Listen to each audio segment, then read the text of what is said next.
If you think retirement begins the day you stop working, you are already late. Retirement does not begin with the announcement. It does not begin with the dinner. It does not begin with a social media post, the golf invitation, the congratulatory phone calls, or the first long weekday morning when nobody expects you to be anywhere. Retirement begins earlier than that. It begins in the airlock. That is the image I want in your head, an airlock, a chamber between two worlds on one side.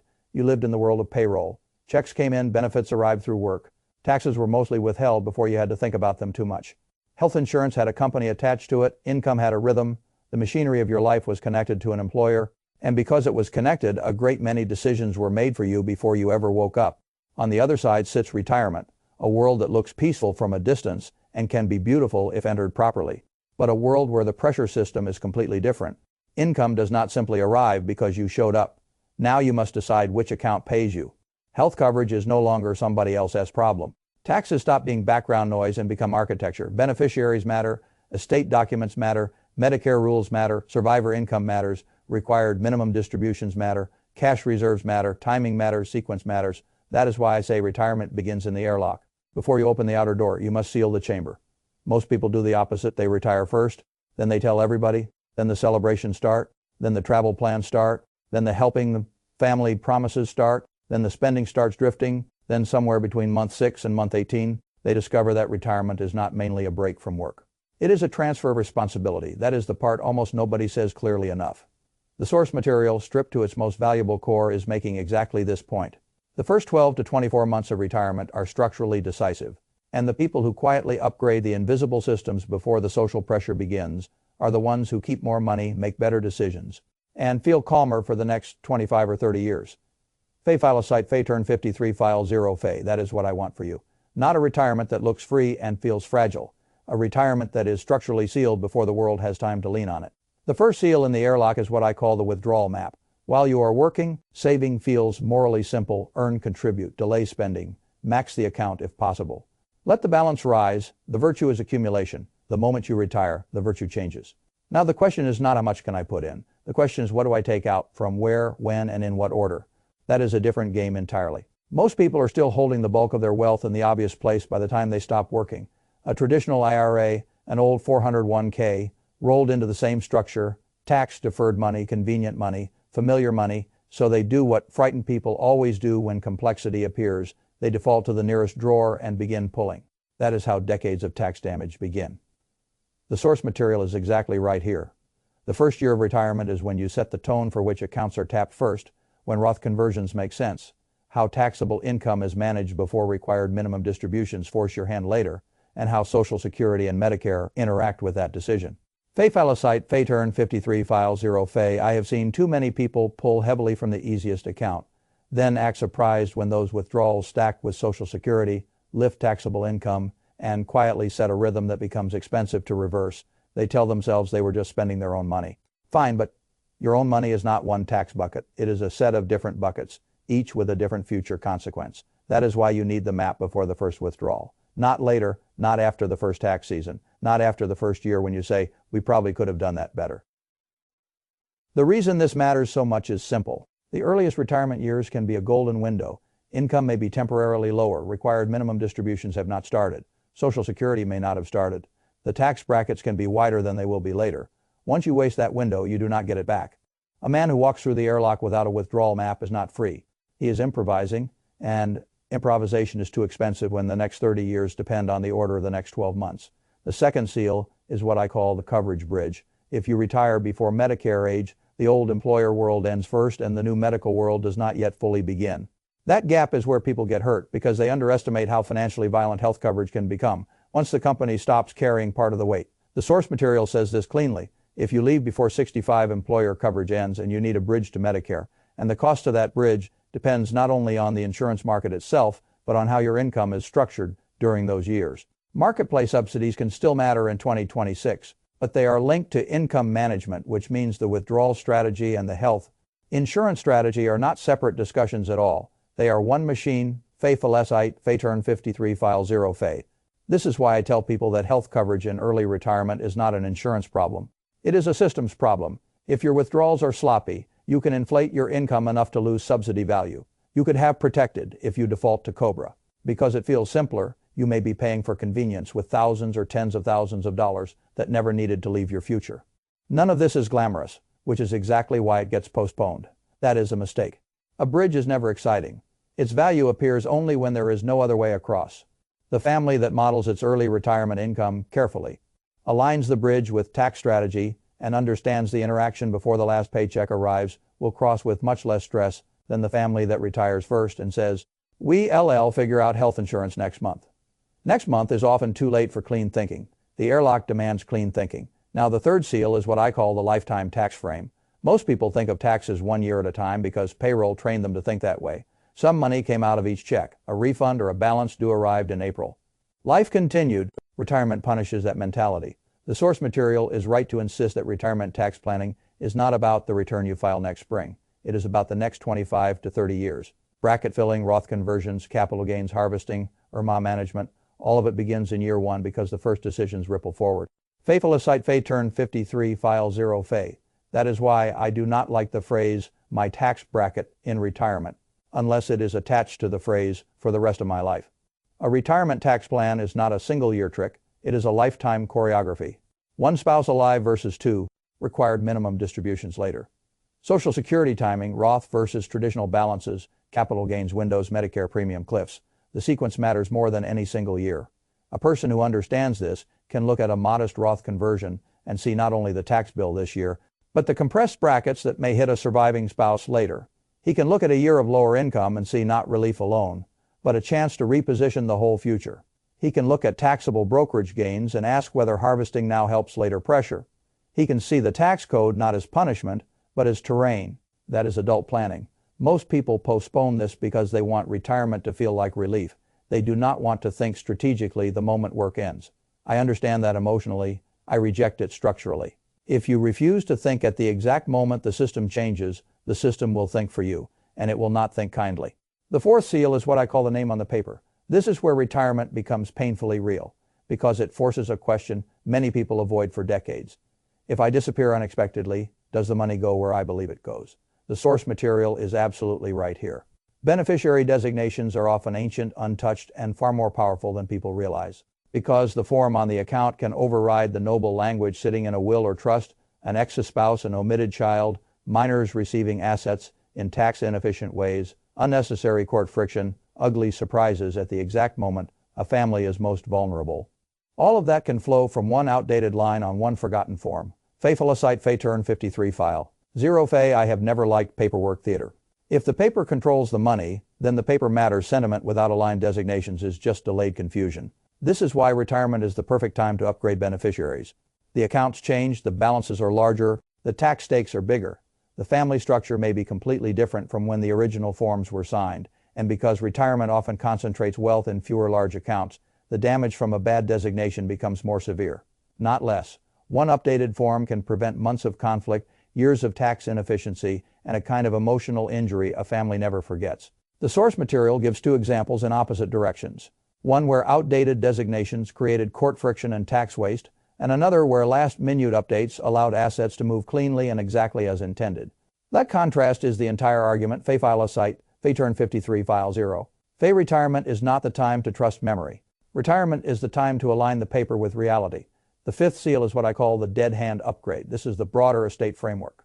Most people have estate documents built for a different life.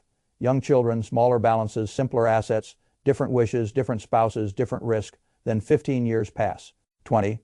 Nothing gets updated because the old document still technically exists. And technical existence is enough to keep people psychologically calm. Calm is not the same as correct. The source material says this. Plainly, wills, powers of attorney, healthcare directives, trust language, all of it needs to match the life you actually live. Now, not the one you lived when the papers were signed.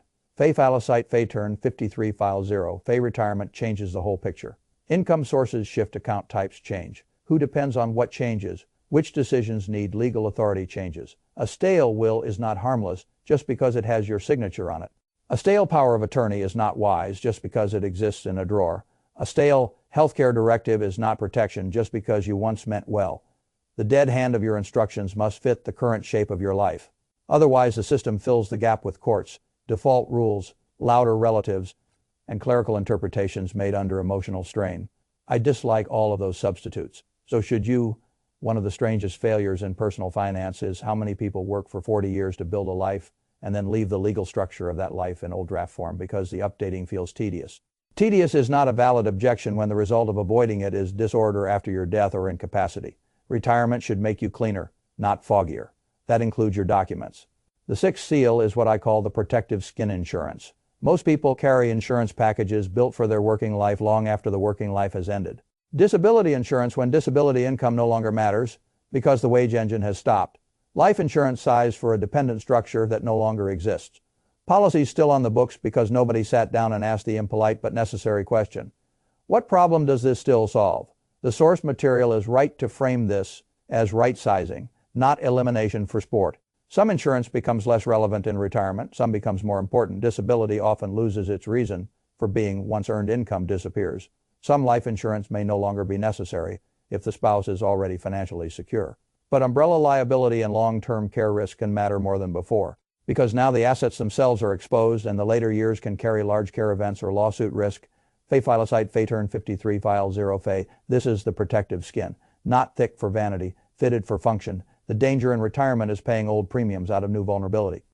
You want every insurance dollar defending something real, not lingering because canceling a policy feels like change and change feels tiring. The right question is never, have I always carried this? The right question is, what risk is this policy solving in the current life? That is how adults shop for protection, not out of fear. Out of fit, the seventh seal is what I call the dry powder layer cash.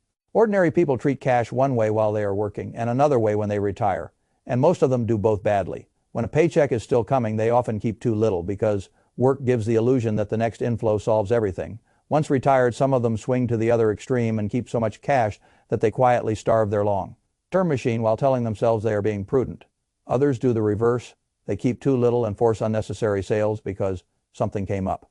The source material is balanced here in a useful way. It says the old working world emergency fund rule needs to be rethought deliberately. You still need a true emergency reserve, perhaps 6 to 12 months of living expenses in stable, accessible form.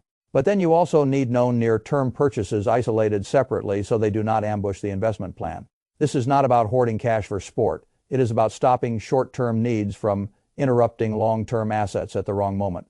Fay Filosite Fay Turn 53 File 0 Fay. That is exactly right. Cash in retirement serves two completely different jobs, and people confuse them constantly. One job is shock absorber.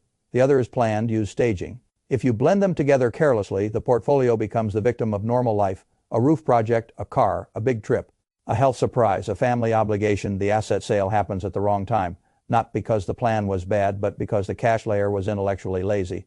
The dry powder layer exists so that normal unpredictability does not get veto power over the larger withdrawal design. You want the portfolio selling on your terms, not because the furnace died in a down market. That is not complexity. That is dignity. The eighth seal is what I call the spending rehearsal. This is one of the most practical ideas in the source material and one of the least discussed in retirement conversations. People enter retirement with a rough estimate of what they spend because payroll covered so much friction that they never needed to become precise. Then retirement begins and every dollar suddenly matters more because every dollar must come from somewhere specific with a tax consequence attached. The source recommends tracking actual spending for the first 3 to 6 months of retirement, or even better, rehearsing retirement spending before leaving work. So the number is real before the withdrawal plan has to live under it. Fay Filosite Fay Turn 53, File 0 Fay. I love that. Not because tracking is glamorous, because guessing is expensive, a 25 or 30-year withdrawal plan cannot be built on flattering estimates and calculators that quietly assume your life is simpler than it is. Retirement is not the time for heroic vagueness. It is the time for exactness without drama. A rehearsal does something very useful psychologically. It strips fantasy from the spending number. It stops the household from saying, we think we need about this much, and makes it say, no, this is what we actually spend when life is real. That is a much stronger starting point. The people who do not rehearse tend to do one of two foolish things. They over-withdraw because they are frightened and like visible abundance, or they under-withdraw and create unnecessary anxiety because they do not trust the machine. Both errors come from poor seeing. A rehearsal gives sight, and sight is what the airlock needs. The ninth seal is what I call the claiming clock. Social Security is not a monthly check decision. It is a sequence decision. The source material says this clearly. Most people optimize by staring at the check amount at different claiming ages and picking the number that feels biggest or earliest. That is not a strategy. The real question is which claiming age best fits the withdrawal design, the tax model, the Roth conversion window, IRMA exposure, and provisional income rules for taxation of benefits. Fay Falicite Fay Turn 53 File 0 Fay. That is exactly right. The claiming clock matters because it interacts with everything else. If you claim too early, you may reduce flexibility later and lock in a lower base while creating one tax picture. If you delay intelligently, you may enlarge a survivor benefit, preserve a Roth conversion window, and create a very different long-run result. It is not one variable, it is a lever inside a system. I dislike isolated decisions in retirement. They create beautiful local answers and ugly global ones. Social Security is one of the biggest places people make that error. The monthly check is larger if I wait. Fine, I want money now. Also fine, those are feelings. The structure asks bigger questions. What happens to tax brackets later? What happens when only one spouse remains? What happens to IRMA? What happens to the rest of the withdrawal burden? Once you ask those questions, the claiming clock stops looking like a simple reward schedule and starts looking like an engine timing problem. Good. That is what it is. The 10th and final seal is what I call the last chair. This is the survivor plan, and I agree with the source material that this one is neglected with almost embarrassing consistency. Couples sit in planning meetings and one spouse mentally checks out because the current household feels strong enough. House paid off, investments healthy, one Social Security benefit will continue. It all feels close enough. Then no one runs the later math, no one models the surviving spouse as a single filer with compressed tax brackets, full or near. Fall traditional balances still throwing off RMD pressure, altered Social Security treatment, earlier IRMA pain, and a smaller household carrying a tax structure that can be harsher than the married couple ever faced together. Fay File Site Fay Turn 53 File 0 Fay, that is the last chair. One seat empty, a more expensive tax picture, and a surviving spouse who does not need your optimism at that point. He or she needs your prior work. This is one of the strongest arguments for considering earlier Roth conversion work while both spouses are alive and the brackets are wider. The source material is correct to say that this is not always worth doing at any cost. Some solutions are more painful than the problem. Fine. But to ignore the problem entirely because it is emotionally awkward is cowardly planning. Fay Falicite Fay Turn 53 File 0. Fay retirement is not only about your life while both of you are smiling at dinner. It is also about the life of whoever is left holding the structure. That is adult love, not sentiment alone. Preparation. Now, when you step back and look at all 10 seals together, the airlock becomes obvious. The withdrawal map decides which fuel burns first. The coverage bridge protects the pre-Medicare crossing. The lifetime tax frame stops year. One decisions from poisoning 30 years. The name on the paper aligns the money with the actual wishes. The dead. Hand upgrade updates legal authority and distribution. The protective skin removes useless premiums and strengthens real defenses. The dry powder layer protects the machine from ordinary shocks and near-term known demands. The spending rehearsal gives the plan a real number instead of a flattering guess. The claiming clock integrates Social Security with everything else. And the last chair protects the surviving spouse from the default math nobody wanted to face. That is retirement planning in grown-up form, not a celebration, a pressure transfer. Most people postpone this because they want retirement to feel like a reward the moment it starts. I understand that emotionally, I still think it is foolish structurally. The reward is not the first dinner. The reward is the next 3 decades, functioning with less stress because you entered correctly. This is also why I think the instruction before telling anyone is so valuable. The source material is completely right that once retirement becomes public, the social field changes, trips get planned, family asks for help, social obligations multiply, spending starts following the emotional shape of the announcement, the calendar fills, the quiet chamber disappears. Fay Falicite Fay Turn 53 File 0 Fay. That is why the airlock must be sealed in private, before the opinions, before the invitations. Before the identity shift gets narrated to the world and turns into performance. I have always found that the richest moves are often the least theatrical, quietly upgrading the structure before the celebration is not hiding, it is protecting. Now let me tell you what I would do if I were standing at that threshold today. First, I would refuse to pull a single retirement dollar until the withdrawal map and the tax frame were one integrated picture. Second, I would model health coverage before my last day if Medicare was not yet in place. Third, I would pull every beneficiary designation and every estate document into the light and compare them to current reality, not to what once seemed current. Fourth, I would review every insurance premium with one question: what risk does this still solve? Fifth, I would separate shock cash from planned cash and stop pretending those are the same thing. Sixth, I would rehearse spending instead of fantasizing about it. Seventh, I would run Social Security timing only inside the full tax and survivor model, never by the check amount alone. Eighth, I would force myself and my spouse to look at the single filer future even if the conversation felt dark. 9th, I would delay the public announcement until the airlock was sealed. 10th, I would remember that retirement is not an escape from money decisions. It is the stage where money decisions finally stop being hidden by payroll. That is enough. Not flashy enough for a cocktail party. Plenty strong enough for real life, and that, in the end, is what I care about. Not whether your retirement looks triumphant on the outside in the first 90 days. I care whether it remains durable, tax-aware, medically protected, legally clean, emotionally calm, and survivable in the one-spouse world 20 years from now. That is the true standard. If you remember only one thing from me, remember this: retirement is not a door, it is a chamber. And the people who cross it well are not the ones who celebrate first. They are the ones who seal the pressure first. That is how you keep more of your money. That is how you protect the person sitting beside you. That is how you prevent the government, the healthcare system, stale paperwork, and your own old habits from quietly taking control the moment payroll disappears. That is what the airlock is for, not drama pressure management. And pressure managed correctly is one of the most valuable forms of freedom I know.